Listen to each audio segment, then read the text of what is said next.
华视在地新闻来到南投的德山，当地有设计师用电脑画图，将台湾的地图印伫个面巾的面顶，行销全世界，让世界看见台湾。毛插画家转型做街头的彩绘师，将德山的街仔路变做缤纷可爱。少年人甲兴趣转做文创的事业，嘛为家己赚到第一桶金。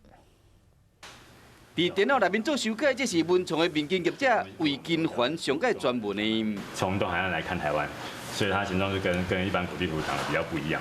各种代表台湾的动物、分霸、鱼、海龟出现伫面巾顶面，最后伫地图顶面，嘛画出台湾的胃。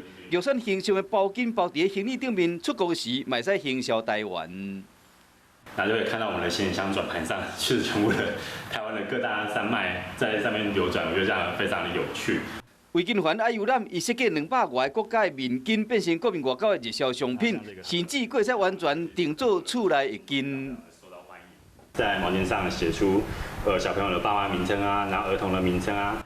伊有设计背景，伊选择返去家乡南投德山创业，有佫较侪发挥的空间。伊将面巾加上电脑的图，设计文创的商品，随着市场愈来愈宽，订单有够侪，一年估计有300-400万的营收。但过大家就是困袂饱。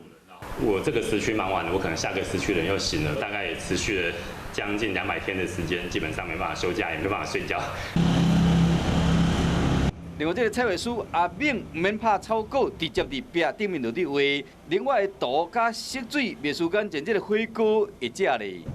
会口耳相传，知道你在画画，然后他会去看你的作品，对，再接他们的案子。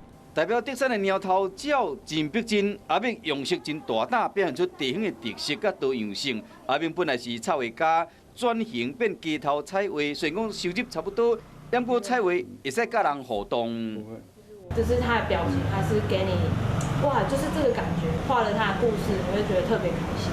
可能我的收获会在这里。少年人返去家乡创业，将画图兴趣变做文化事业，拍拼为家己赚钱。